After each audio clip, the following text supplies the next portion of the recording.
We have a day today, and we're blessed in Region 2, bright sunshine, because we had some rains. And to all other visiting delegation, I say a warm welcome. So this morning, our president is here. So we'll have our Honorable Minister of Agriculture to address you first. So over to Honorable Minister. Thank you very much, Madam Chair, Your Excellency, President of the Cooperative Republic of Guyana, Cabinet colleagues, officials from the various ministries, and more importantly, invitees. A very good morning to each and every one of you. Good morning. So I'm happy to be here in the company of His Excellency today. We have a number of meetings. We just came from visiting a site that GWI is doing a water treatment plant. And the President is in Essequibo today to look at some of the development taking place and to tell you what we will continue to do in this important region. And Region 2 is an important region, not just for agriculture, but we want Region 2 to be an all-round region. But over the last 4 years, we have seen a renewed interest, a renewed hope, a renewed life, so to speak, in this region. We've seen a period when this region was stagnated, when people lost hope, when many persons would have migrated and leave this region, when they thought that, look, there's no hope in this region, we have to go and find opportunities in other places. Some even migrated overseas. But then, during that period, we have had a regular presence here on the Essequibo coast. And during that time, many leaders from the People's Progressive Party came to the Essequibo coast. You all relate your concern. And all those concerns that were related, we made a commitment that we'll deal with it when we get back into government. When His Excellency was the presidential candidate also, a number of times he came here, I accompanied him, and many of the issues that you all were faced with was raised with him. And he made a pledge, he made a commitment, and he told you all that when the PPP Civic returns to government, that we will deal with those issues. And after 4 years, just over 4 years, as Minister of Agriculture, I'm happy not only in my sector, but in all the other sectors. We have witnessed massive development taking place in all the sector in the Essequibo coast. Today, we have seen a transformation of the Essequibo. We have seen a as I said, a renewed hope just in the agriculture sector. And I can go and highlight where we were and where we are today and where we will be going in the coming years. For example, for the first time in the history, and this is a monumental achievement, these figures that I will give you. For the first time since the introduction of rice planting, and I know that rice is a main source activity in this community in Region 2. For the first time in the history of our country, we will be producing, or we have already produced, 725,000 tons of rice. And this didn't come about because we wish to increase production. It came about with a vision, a government that has a vision, a government that is being led by a visionary. And I can remember when we were appointed ministers, the President charged us that we must ensure that we make these sectors that we are responsible for vibrant. And today, I want to tell you, with the leadership that our President is giving us as a country, we have seen massive transformation. For the first time on the Essequibo here, we have seen the last crop. We have planted 36,000 acres of rice. And that will continue to increase. And this came about because of the investment. Over the last 4 years, approximately $10 billion was expended in the agriculture sectors alone. We as a government, we never thought that rice activity or rice growing business is a private business. We arrested the situation when we got back into government. You all remember the Panama issue. Farmers were exporting their paddy to Panama. And the previous government left those farmers on their own. As a result of that, the contract that we signed when we were in government prior to 2015, the contract was stopped by the Panamanian government, and over $1.5 billion was owed to the rice farmers in our country. When we were in opposition, that was raised with us. And we made a commitment that we will try to get your money. We took the matter to arbitration, and with the intervention of His Excellency the President, recently we received the money, and the farmers of our country who were denied that payment when the APNU AFC was in government, they were paid 4 months ago and to an amount of $1.5 billion. Those are the commitments I'm talking about. We have seen massive investment for the last 4 years in the D&I sector. We have witnessed thousands of rods of canals being rehabilitated and being excavated. I myself met with you a number of times. You raised concerns that the canals need to be rehabilitated. Over 60 canals that the regions were contracted to farmers and other small contractors. We desilted those canals and we handed back to the region. We increased the rate that the region have been paying to almost $90 now per rod that the regions are paying. Those are the kind of development that we're talking about. Those are the kind of investment that we are making. And today, let me tell you frankly, I have been going to a number of agricultural forums in the Caribbean.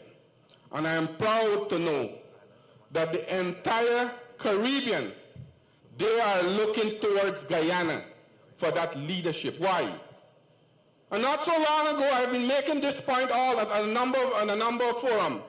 Not so long ago, Guyana, when I became Minister of Agriculture, CARICOM wanted to craft a food strategy. And Guyana had lost its place because since the formation of CARICOM, Guyana always lead on food security and agriculture. We had lost our place from 2015 to 2020 to St. Vincent and the Grenadines. But in 2021, at the first heads of government meeting in Belize that the president attended, he rescued that position once again. And today Guyana is leading. Guyana is the leading light in CARICOM. Today the entire CARICOM, all 15 member states in CARICOM and the 5 associated states have a lot of regards for Guyana. Today we are now helping a number of countries in the Eastern Caribbean, places like Barbados, whose economies were built on tourism. Today they are involved in a number of agricultural activities because they recognize what we are doing are things that can sustain them for a long time to come. During the COVID pandemic, many countries that had large sums of money were unable to procure food. Today, they are now involved in food production because they see the vision. They see the vision of His Excellency, the President of Guyana. And all of us as Guyanese should be proud that our President is leading not only our country, but the entire CARICOM region in food security. So comrades, the crops, what we have been producing over the centuries, We are now expanding. We are seeing increased production. But we are not stopping there. We are producing 60% of the food that we are consuming in our country. The president said we must strive to produce all. We must produce all the food. So what he gave us direction, the vision that he has. He wants Guyana to be that food production country. He wants Guyana to ensure that we be a food hub in the region. And we are striving towards that. We have gone into new areas. For the first time, we are now producing our own corn and soya. We are hoping by the end of 2025 that we can produce all our needs and also be a net exporter to the region. If we can do that, we will be saving $40 million annually in importing feed for the livestock industry. We have transformed barren land in the Tacoma Savannah. We have built hundreds of kilometers of roads. We have built modern silos, 18,000 tons of silos. We are building a wharf with a conveyor system, hoping by the end of next year, we can start to cultivate 25,000 acres of corn and soya 2 times per year, where we will be satisfy our needs. Also, we are now developing the Kimbia area, where we will be planting red beans and black-eyed peas. By the mid-first quarter of next year or mid-next year, we are hoping to produce all our needs and also export those crops. As I'm speaking now, we are building a food hub on the Linden-Soos-Dyke Highway. We are building that food hub at a cost of $14 million. You heard the president would have pronounced already that they are looking at a ferry service between Guyana, Trinidad, and Barbados. We are hoping that when the ferry comes to Guyana, you, the farmers who will be farming, will have an opportunity to sell your produce there, because we have to ensure that we provide the necessary export out there. So that is the way we are setting up our country. Although we are an oil and gas producing country, although we have seen many persons express interest in the oil and gas industry, today we are seeing massive transformation in the agriculture sector. Today we have seen a renewed hope. Today we are seeing tons of people coming back to invest in agriculture, because we have to produce more food. We have to produce more food, we have to reduce import, and we are striving to be there. Right here in the Essequibo Coast, in the Pomeroon was left neglected. When we went there, I accompanied the president there, 6 o'clock in the morning. He came from overseas, and right away we flew to the Pomeroon area. Farmers were hopeless. The president spoke to a number of farmers, and he instructed that we'll work with them. Since then, what we have done, you go back to the Pomeroon, we have done thousands of rods of bed and drains. We have lifted the beds. We have desilted the canals. We have provided 2 pontoons or 4 excavators with pontoons so that they can assist the farmers. We are providing free planting materials. We are trying to resuscitate the coffee industry back once again on the Pomeroon. These are the things we have to talk about. And these are the things that your government, the PPP civic government, your party that you voted for, this is the transformation that we are talking about. So we will continue to revolutionize this sector and all the other sectors. My colleagues who are here, from trade and tourism, from housing and water, from local government, they can tell you what is happening in their sector. Massive transformation we are seeing around. And today, we are working very closely with farmers. We did a number of farm-to-market roads. Over 12 pieces of machinery we have brought to this region over the last 4 years. Excavators amphibious excavators, small machine, and very shortly we'll distribute some more of those machines to the farmers. So this sector, the agriculture sector and Essequibo itself, Region 2, we are in for massive transformation. Massive transformation will continue. You all remember in 2015, when the AP and UAFC went into government, the most lucrative rice deal, they lost.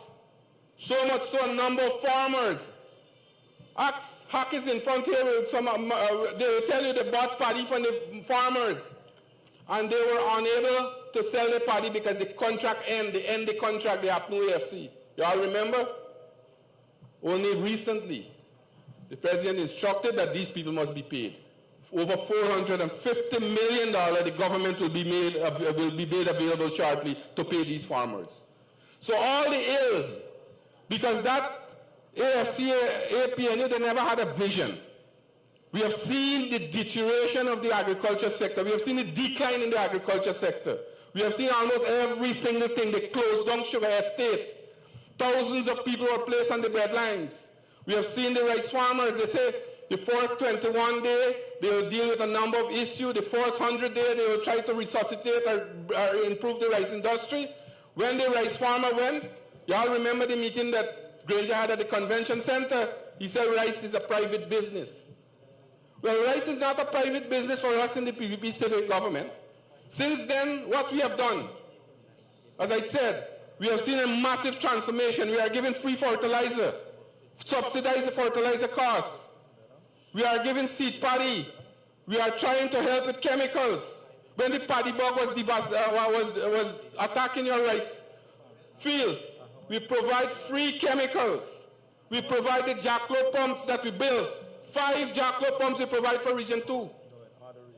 We provide all the NDCs with pumps so that they could, and these are the investment that we're talking about. So when I talk about over $10 billion was expended in this sector alone, you could see on all these development that we are talking about. So we are hoping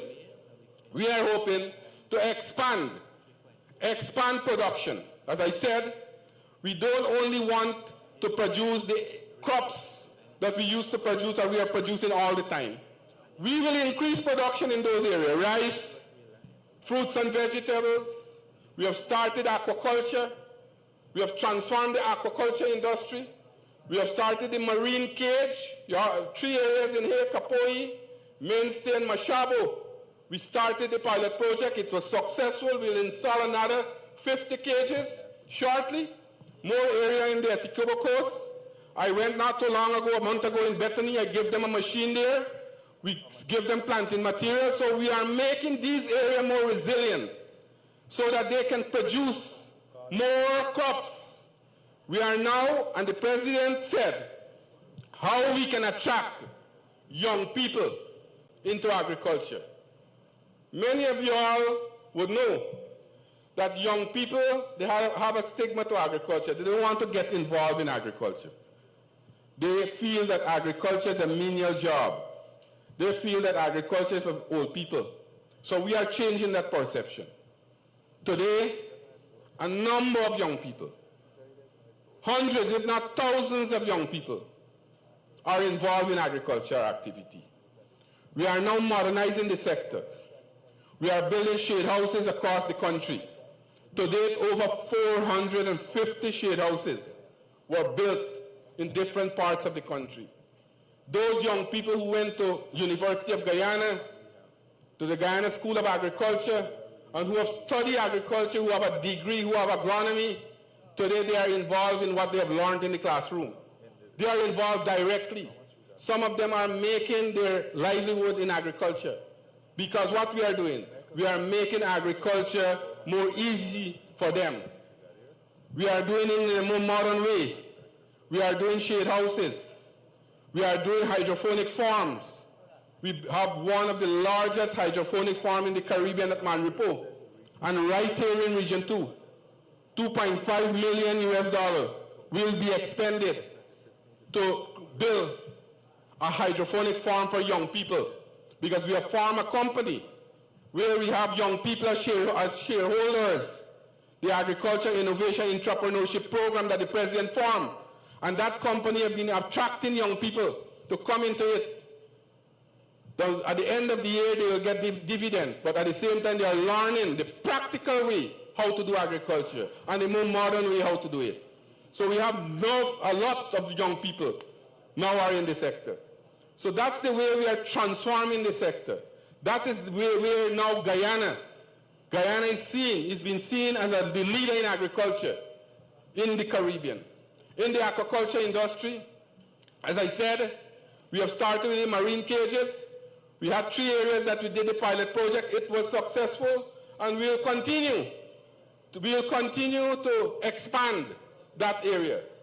On the quarantine, we have started with the brackish water shrimp. The president called us today. He said that these people were doing it in a subsistent way. Let us work with them. Let us see how we can rehab and develop their farms. They were producing 10,000 kilograms monthly. From the January this year, we have started it 2 years ago. And from the 10,000, we were able to expand it and increase production. Our first target was about 120,000 kilograms monthly. Although we haven't completed the entire project, we are about 80% completion. We have now, up to the end of November, we have produced 1 million kilograms of brackish water shrimp. 1 million kilograms of brackish water shrimp from the same subsistence farmers. Last year, that industry earned $1.8 billion. That is a vision, an idea. That I'm telling you about visionary leaders. And we have a visionary leader who guide us. And we are going to these new areas of food production. As I always said, I am not being prejudiced here, but one of the most important sector for us is the food production agriculture sector. We have to produce food. We can't live without food. And we will continue. And the president has a genuine interest. He's very passionate about this sector. He always call in the middle of the night and say, we have to do something. We have to improve this. We have to get farmers to earn better. Find market for the farmers' produce. Get the farmers to increase yield. We have increased rice production yield from 5.5 tons per hectare to 6.1 tons. We have better variety. We have put out 2 new varieties, or three new varieties of rice. We are now growing the zinc, the supplement in the rice, the biofortified rice. So all these developments are taking place in the agriculture sector. And I want to tell you, as Minister of Agriculture, I am happy to receive those guidance from His Excellency. He himself normally goes and visits these areas. We have started the production of prawns.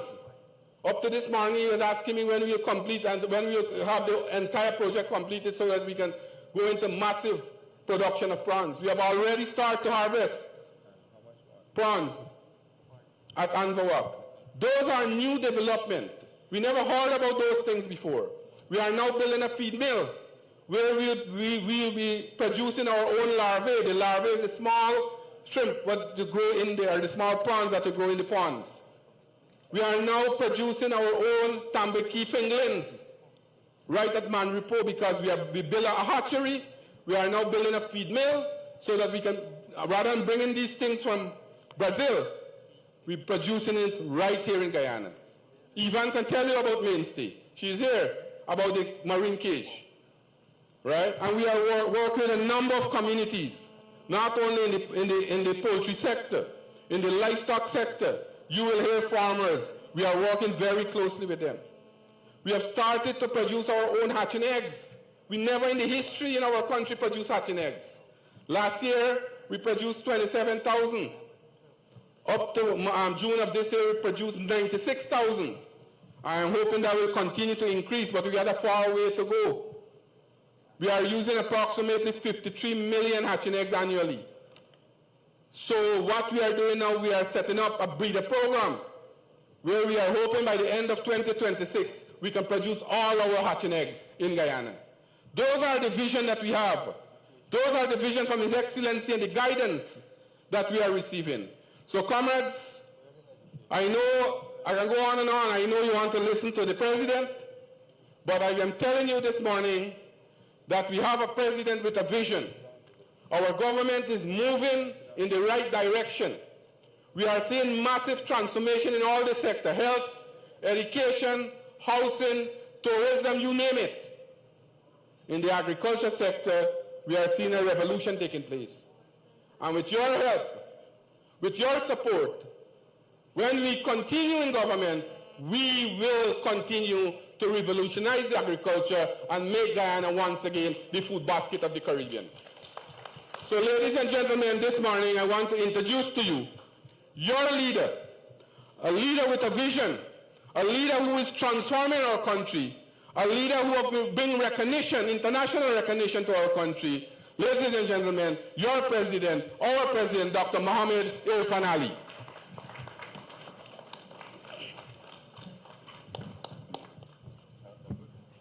Thank you very much, comrades. Please have a seat.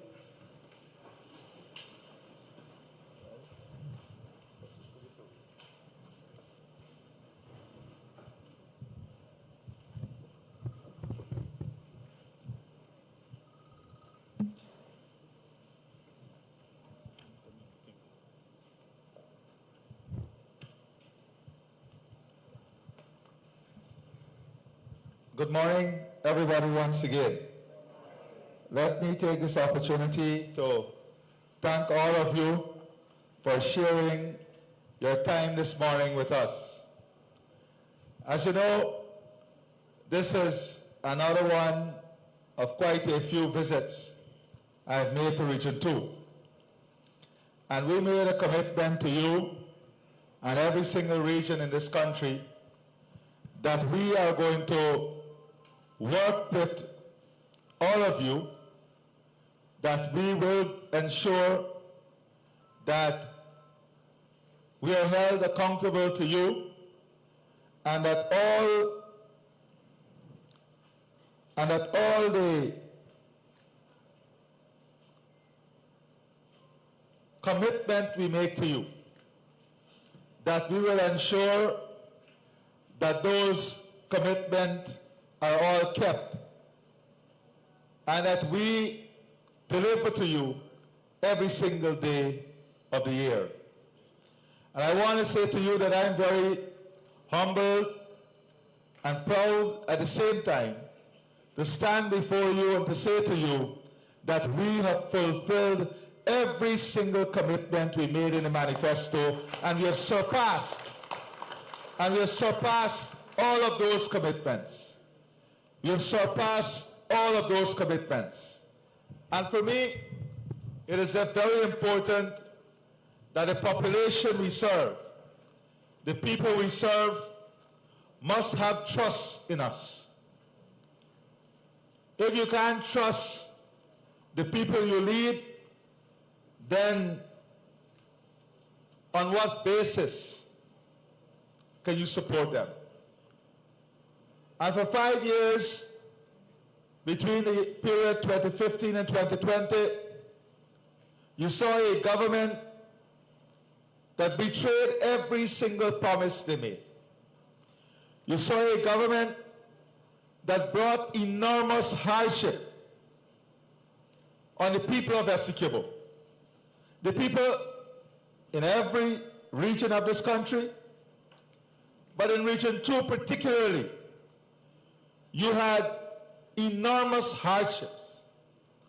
As the main aspect of your economy, agriculture, rice, was taken out of the government support system. And the government adopted a philosophy that rice and agriculture is private business and you must be left on your own.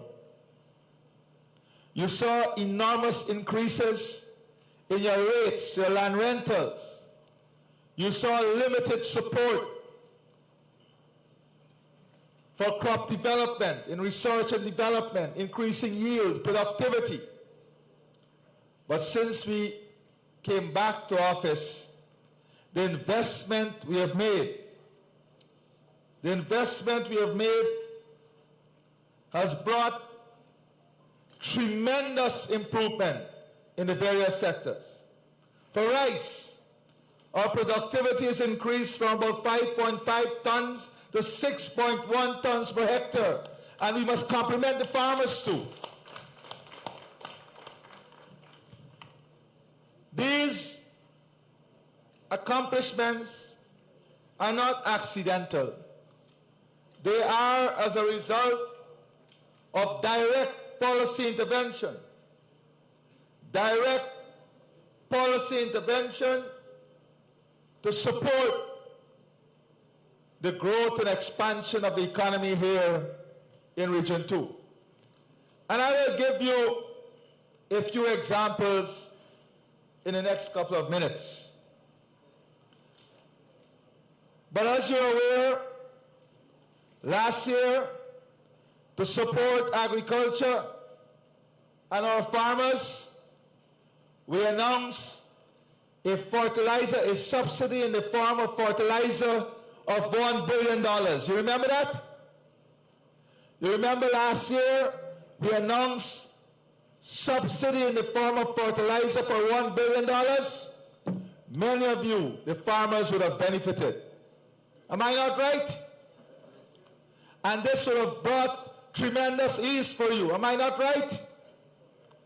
This morning, I want to say to you that we're going to even exceed what we have done before. And this year, we're going to allocate and give to the farmers and the agricultural sector a further subsidy in the form of fertilizer of $2 billion. We're doubling it from last year. $2 billion in fertilizer will be the fertilizer subsidy for the agricultural sector this year. This is a government that understands the importance of investing in people, investing in community, investing in productivity, and investing in the holistic development and expansion and improvement in the lives of people. We are also not only concentrating on the big things. For a matter of fact, when I came here the first time in OP Direct, we had almost 900 individual issues raised. That was during the period of COVID, just coming out of COVID. More than 900 individual issues were raised. I'm happy to tell you that we have completed or resolved more than 800 of those issues. When the Vice President was here recently, 411 issues were raised by individuals. We have resolved more than 350 of those 411 issues. And every single commitment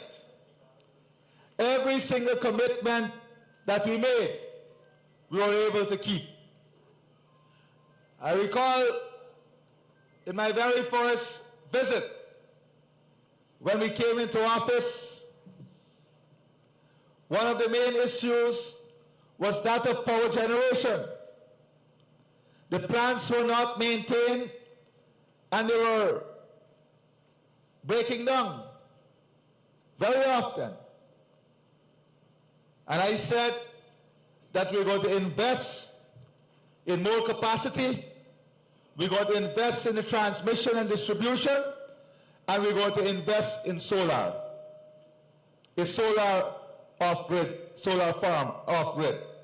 Today, I'm pleased to say that as I speak to you now, we have about 11.3 megawatts in the system, right? 11.3 megawatts in the system. Your peak demand at the moment is about 8.5 megawatt. During the holidays, it will go up a bit. And we're going to add, before the end of this year, another 1.5 megawatt into the system that will come up. So it will take it to about 12.5 megawatts. And by the first quarter next year, an additional 3 megawatts of power will be installed in this region. To complement this, Without the transmission and distribution investment, we can't get anywhere. Because if the transmission and distribution system is poor, then the movement of the power will be inefficient. For 5 years, 2015 to 2020, we had almost zero investment on maintenance and transmission and distribution. We've invested, since I came here the first time, coming into government, $300 million on the transmission and distribution system. If you look at the per capita investment, when you take all the investment we are making in this region, you know, sometimes you ask, where is the money going? When you look at the roads we are building, investment in education, agriculture, D&I, the investment in pensions, the investment in the Because We Care grant, when you look at the totality of that investment, over the last 4 years, we've invested on behalf of every citizen of Region 2 more than $3 million. For every man, woman, child, baby that exists in Region 2, we've invested on each of you more than $3 million. We have almost double investments made between 2015 and 2020. Not double. In some cases, the investment has increased by 1,000%. When you look at education, water, I just visited the new Modernizing plant. That alone is over $1.2 billion. It will come in operation by February next year. It will deliver treated water to 25,000 persons here in Region 2. These are real investments. The new hospital that we are building, state of the art, will carry every single facility that you get in Georgetown. Whether it's CT scan, MRI, ultrasound, 75 beds, an ICU, an NICU. We will need close to 800 persons to man that hospital. We are already looking at the skill gaps and skill shortage so we can import them, because we want you to get the highest level of service and the best quality of service at that hospital. These are real investments that are before your eyes. When I came here the first time, just 3 years ago, residents of Walton Hall, Paradise, and Friendship Pomeroon raised the issue with me of their transport. They were living there for decades without any transport. I am pleased to tell you that in the period, we have been able to complete all the legal work, all the surveys, all the technical work, and now 367 transports are ready. Some are already delivered and the rest will be delivered. 367. The government invested more than $60 million to do all the legal work, all the technical work, all the surveys, so that those residents could have gotten their transports. That is 367 happier families. When we came the first time, the squatter settlement in Charity that never had roads, bridges, we went and invested hundreds of millions of dollars. This morning, when I came to execute, I got a message from one resident asking me to come and visit to see how beautiful their community is now. And the resident went on to tell me their property is now valued 4 times the value 3 years ago. Imagine what that means. If you had a property that was valued $4 million 3 years ago, and today you can go to the bank and get a valuation of $20 million. Your net worth, your net value has increased by $15 million in 4 years, just because of the bridges, the roads, and infrastructure we put in there. You can now borrow a $15 million loan from the bank and invest. This is a story of development. This is a story of progress. This is a story of advancement. This is the story of the People's Progressive Party civic government. And you know, I can come here and give you all the numbers and be held accountable for all our commitments, even the small commitments that we give. The 411 persons, we can tell you, the small commitments like following up an NIS issue, down to that level, we are accountable to you. I can come back today and tell you what we've done on each of those cases. Isn't that a government that cares?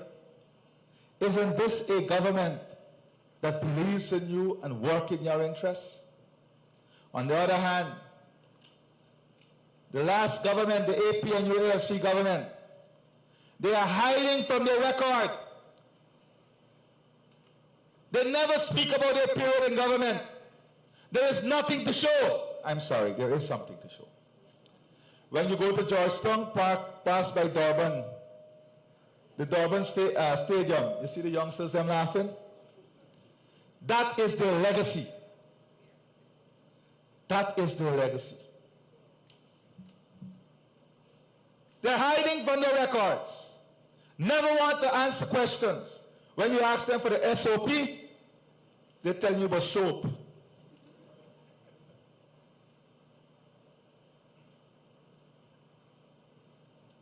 They asked them about the SOP the other day.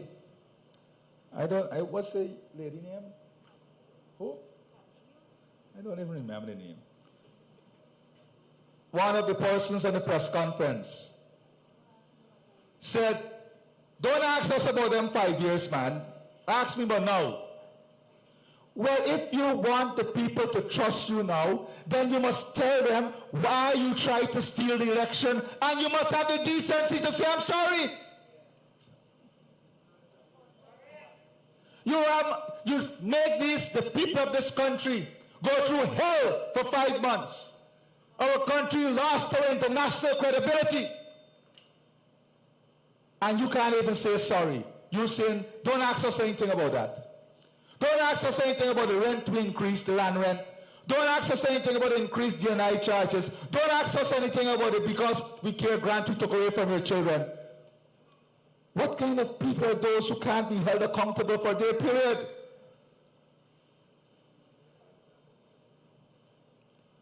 I'll give you our record. Let me give you some other issues that were raised. I'm not even telling you about our accomplishment. I'm telling you outside of the budget, things that you raised that we are doing.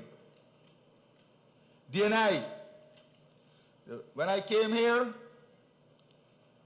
the Andrews pump station was raised. Today, they are doing testing for a 3 fixed pump that is now installed at the Andrews pump station. That pump station has a capacity of draining 100 cubic feet per second, each one of the pumps. 100 cubic feet per second.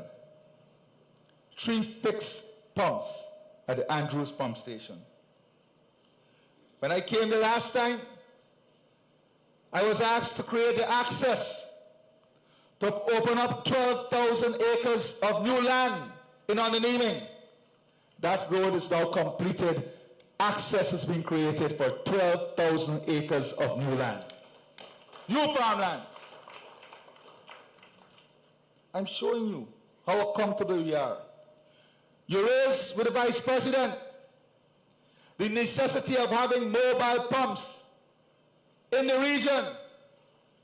The Minister of Agriculture came to me and said that the farmers requested 4 mobile pumps to be placed in the region for emergency. The tender for those 4 pumps are out and will be open soon. And by the end of the first quarter next year, you will have those 4 mobile pumps in your region. Going on, you raised with me, the Minister, and also the Vice President, the issue of the rates for the maintenance of drains and canals. Remember that? The $45 per rod rates. We have all the notes. That was raised. In the new budget, we have instructed that the rates be revised in keeping with what is the rate in the rest of the country, which is closer to $60 per rod. So that too will be addressed. This is how important we take these meetings. Today I have a full team from GPL, GWI, my office, and I want agriculture, housing, I want the technical staff to stand wherever they are. They'll be in one corner. You can stand from my office too. They're going to take all your notes again if there is still issues remaining, so that when we go back, we'll follow up on all those issues again, the staff over there. Because we take accountability seriously in this government. Thank you.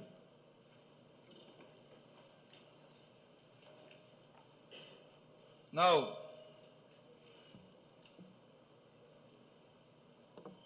the minister in his last outreach brought to my attention a number of farm-to-market access roads that farmers would have raised. Affiance, 1.2 kilometers of farm-to-market access road. Bushrat, 1.4 kilometers. Mariah's Delight, 1.5 kilometers. Queenstown, 1.7 kilometers. Dartmouth, 3.6 kilometers. Bushrat, 1.4 kilometers. This is about 12 kilometers of roads, farm-to-market access roads that were raised. This is outside of the program.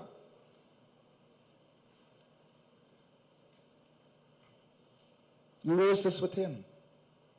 Today, I can tell you that we are already putting aside money to start 50% of these roads so that we can get the work going to give you these farm-to-market access roads.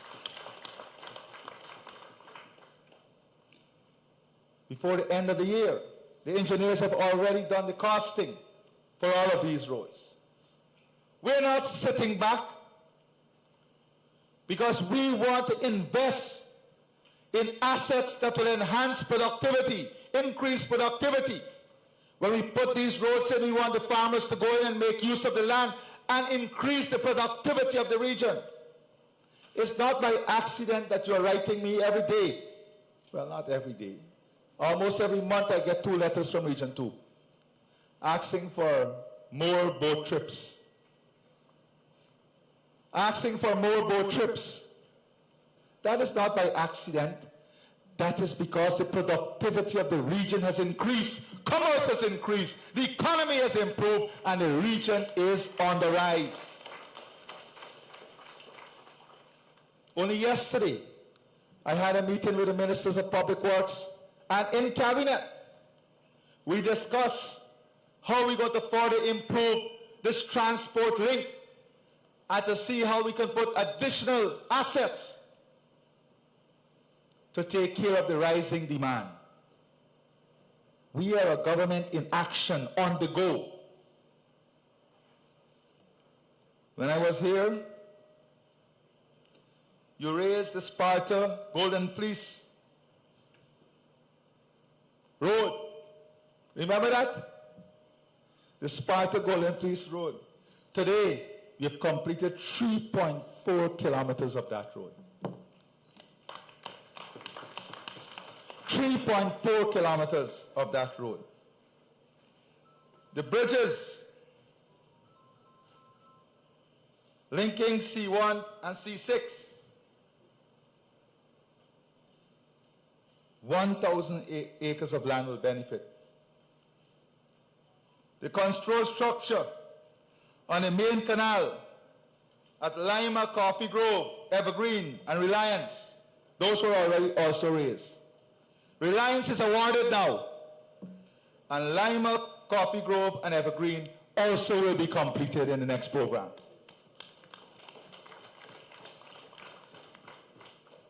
As you can see, we are open book.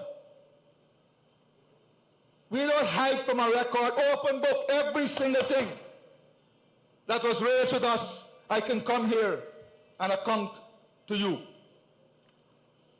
The healthcare.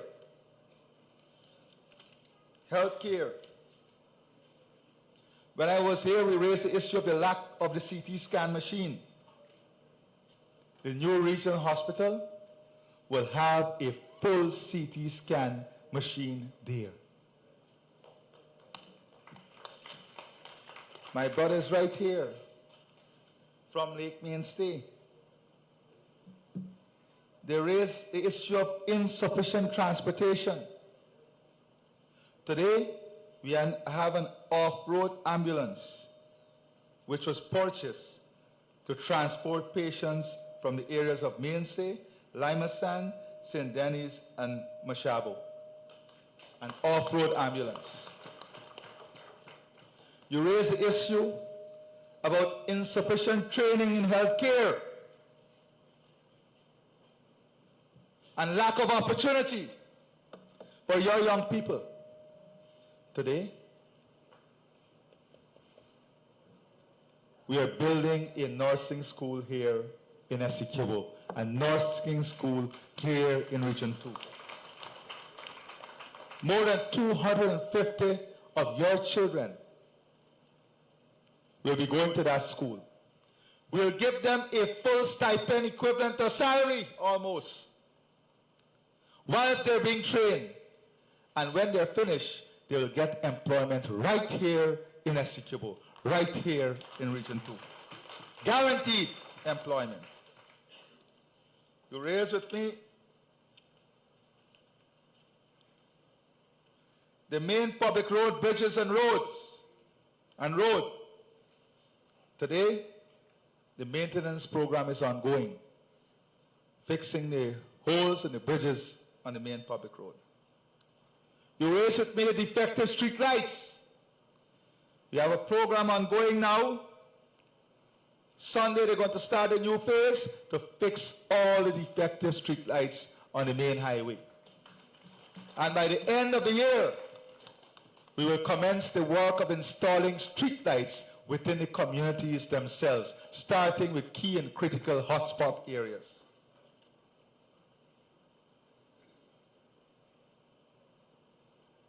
You have raised on other outreaches the Kapui Main Bridge, the Mainstay Access Bridge, 2 access bridge in Mainstay, and the Dartmouth Bridge on the main road. Those bridges were raised for rehabilitation. We have a technical team now working to see what work is needed on those bridges and if any work is needed. When that report comes in, we're going to take the necessary action.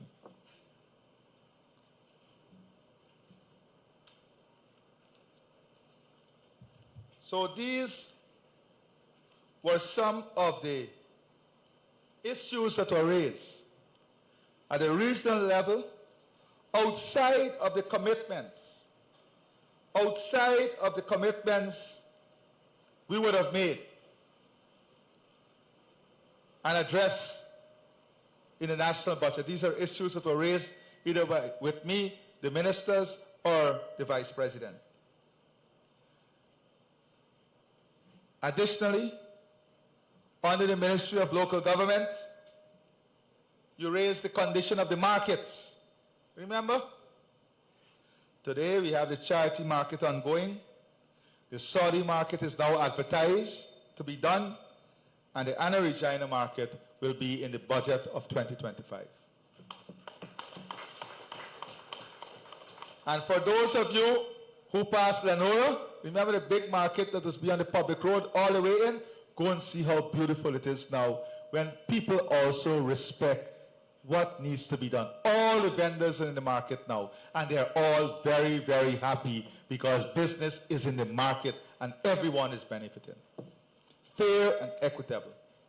Very soon, the Perico market will be completed. Well, it's completed, and everyone will move into the facility. If people have safer parking, if the roadways are safer, then they will be more inclined to spend longer time in the market. Longer shopping time means longer buying time. Longer buying time means more money is being spent. Am I not right? And the results, as I said, are enormous.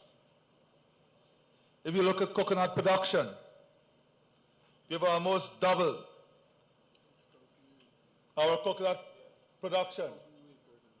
6,000 new acres on the coconut cultivation now.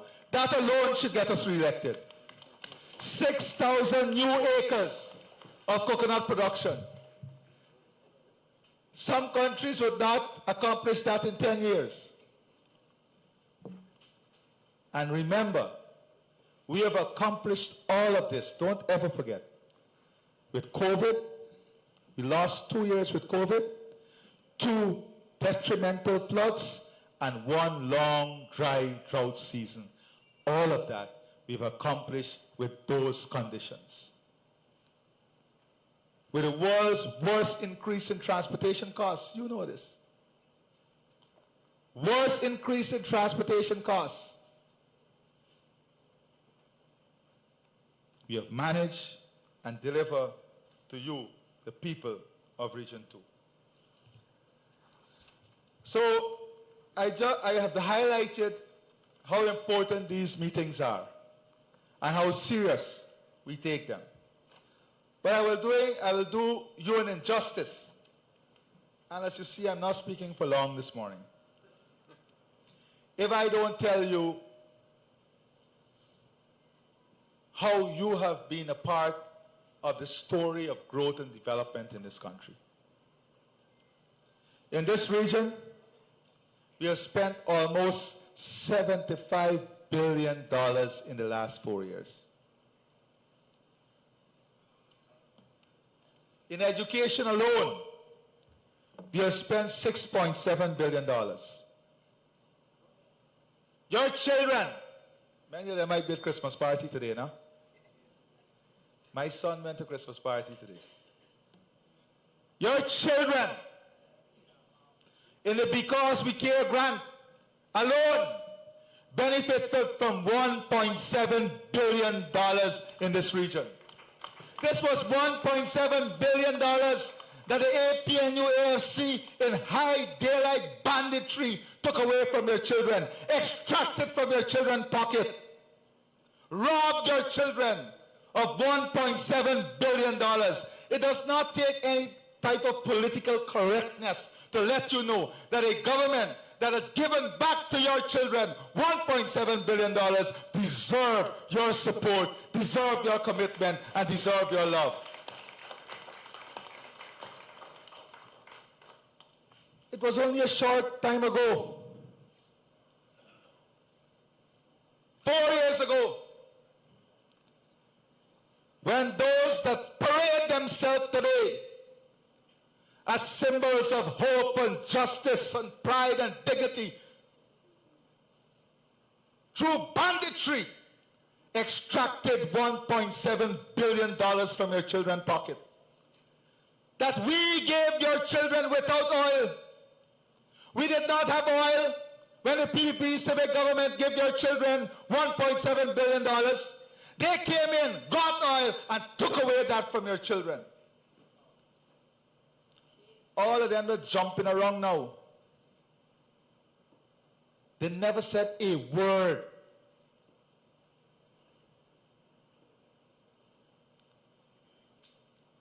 when one of your resident young child in this region from Anna Regina topped the CXC during their period in government, remember what one minister said?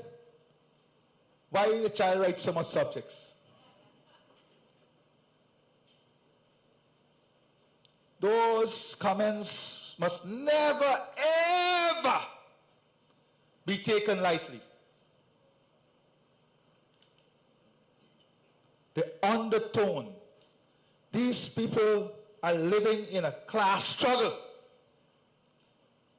They believe in class. They use race as a mask to disguise what really they believe in. So why a student from Region 2 wrote 18 subjects? That was the question. When we came here during the campaign, you raised with us that the children in school had to carry money to buy chalk for the chalkboard. Remember? Y'all don't forget this, you know, I don't forget. We said we'll fix it when we came into government. When we came in, we gave the schools in this region a grant of $253 million to date so they can buy supplies to teach their children.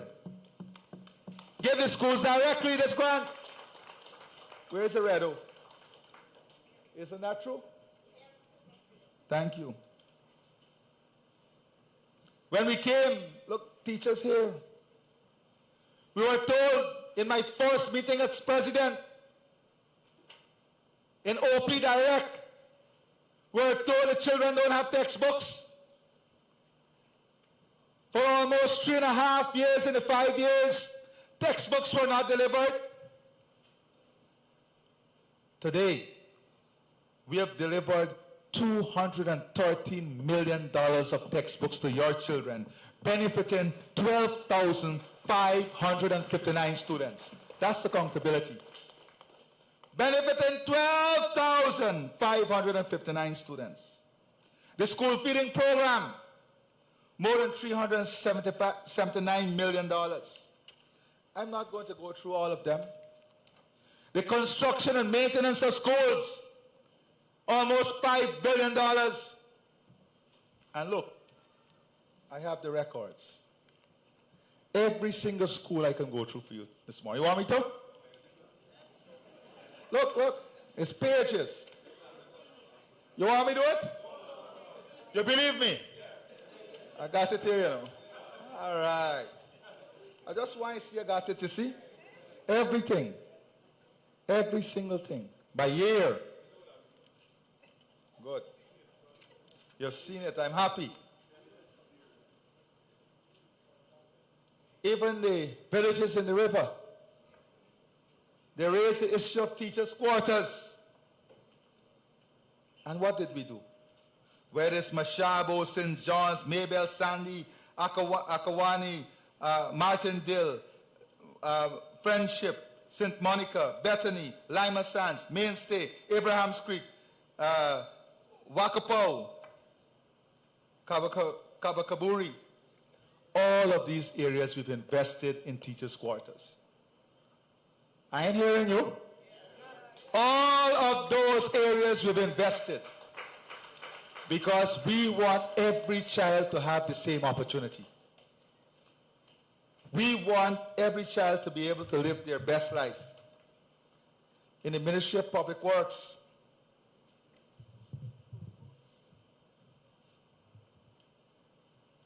in the last 4 years, and 2 we lost to COVID, we have either rehabilitated or built more than close to 50 kilometers of roads in this region. You can see it all over the region. Am I not right? Am I not right? All right. More than $4 billion. When we came into government, the forestry sector was in bankruptcy. And many of your people in this region work in the forestry sector. Even Falkirk, we there. Even Falkak told me the biggest mistake he made, Ramotar, the biggest mistake he made was 2015, 2020. And not only did he benefit and see the development under this government, I hear the man building a fancy hotel now too.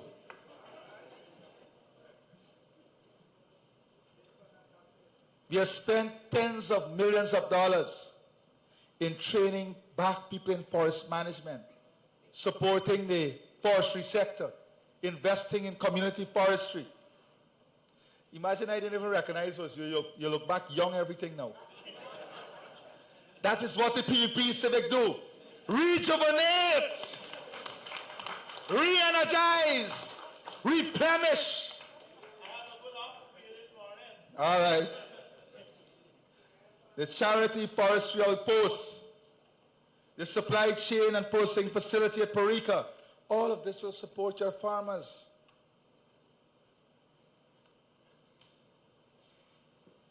Even the energy agency is investing in you. I'm not even going to go into local government budget, into the more than $400 million we're spending on permanent disability. More than $400 million. Never there before. We're spending on people living with disability.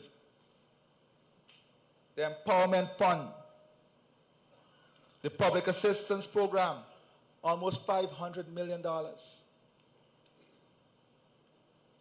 The WIN program, Ministry of Health, your entire health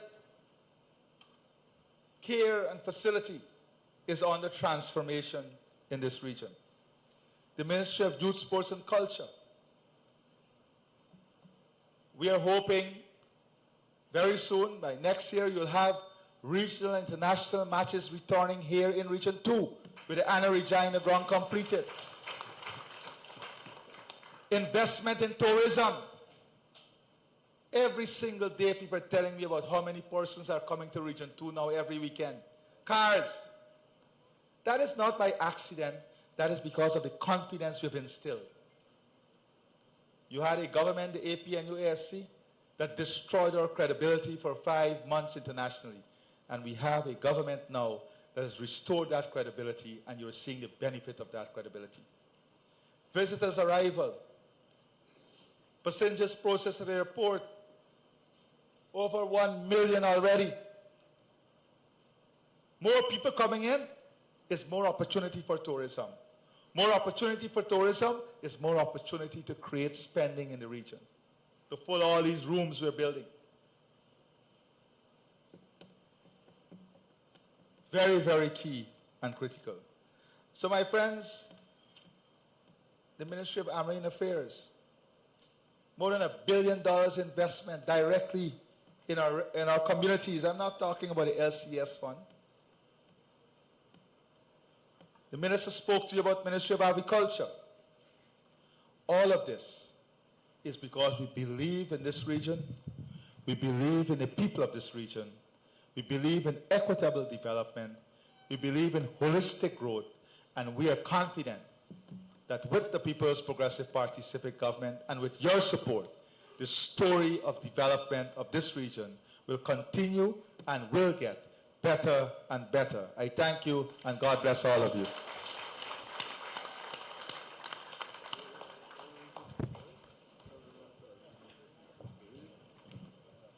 Thank you.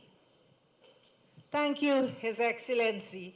We're really fed today, right? It's lunchtime, and I'm sure everyone is energized and well fed with that lengthy and detailed speech from His Excellency and all the development that is taking place within our beautiful region. I know